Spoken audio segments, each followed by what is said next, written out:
Hey guys, Leash here. Wanted to jump in and do a live today about courage.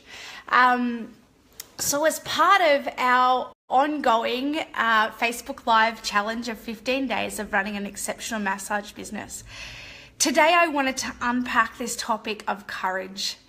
So courage is something that is often not spoken about when we're running a business. We talk about taking action, which is important. We talk about, marketing and creating word of mouth and referrals and making an impact in people's lives and being able to, live the passion that we have to help other people. What we often don't talk about is courage and how much courage it actually takes to run a business. There's a fantastic publicist named Kate Engler, and one of the things that she said at a workshop I went to is she said, I love small business owners. I love them because they take their credit card in one hand and their bollocks in their other and they start a business. And it's true. We often have very little business knowledge. We often just know that we think it can work. I have a friend of mine who displayed great courage in her marketing. She's a business coach for women, helping to get out of their corporate world and into running their own business, whatever that is. She launched 65 campaigns before she started to get leads and invested around $6,000. Do you know how much courage it takes to do marketing campaign after marketing campaign after marketing campaign? When you have that passion, when you have that drive to want to succeed and you know that you can help people brilliantly, but you can't get leads yet, if she had given up at number 3 or 5 or maybe 10, she would not be in the position that she is today, helping the incredible amount of women that she actually is. I spoke to one of our beautiful clients, Grace, last week at our retreat, and she broke her leg earlier this year in April when she was hiking. And she has massively grown her business. And she's grown her business because of the steps that she's taken. She's taken massive action. She hired someone from a hospital bed. She's brought on board staff, and she's literally quadrupled her business. Now, I know that that's exciting. And it's what she's always wanted. And I've known that for a long time, and that's what we've been helping her to do. It's fantastic. But do you know the courage that it has taken for that young woman to get up and keep going and keep going and keep going? She's in a country town where most people are expecting a chiropractor or a physio because that's what they know. There's a bunch of farmers down there who they don't get it, and her whole job is that she has to educate them around it with a broken leg, and for her, asking for help took massive courage. I see it time and time and time again that people, I've got a great friend, his name is Nada, he does a bunch of Facebook Lives, and his goal is to be a millionaire. And I love his quote, and his quote is, am I excited by that? Yes, absolutely. And am I there yet? No. But I'm more excited by the person that I get to become on the way.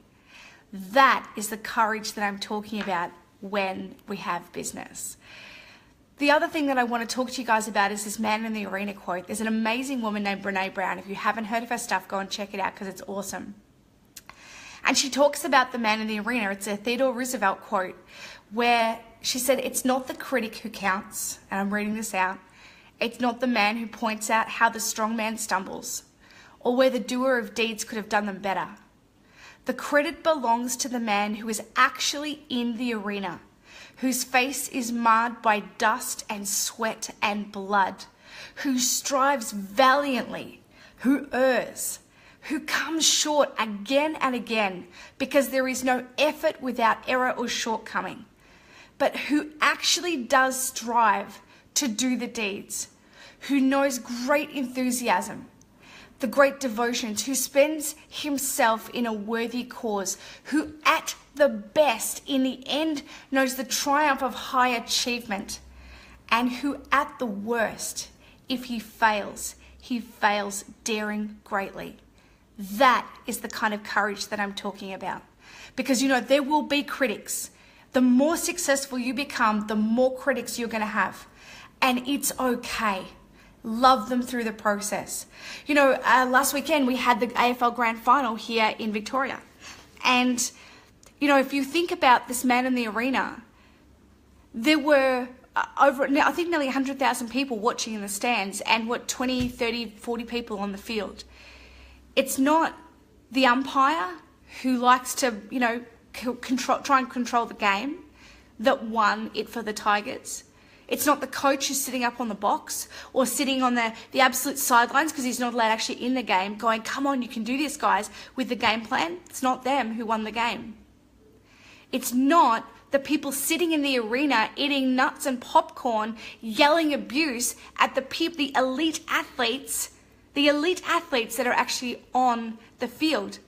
It's the elite athletes that won the game for the Tigers last Saturday.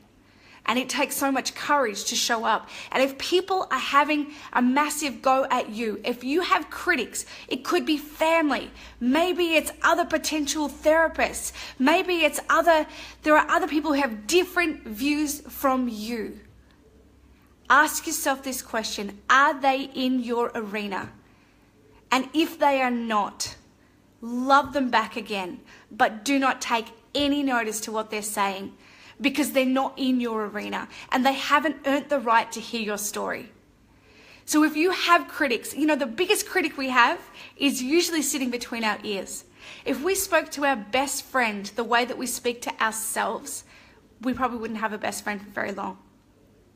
And so my invitation through this live for you guys is to realize that even if at worst you fail in your business, at least do so while daring greatly.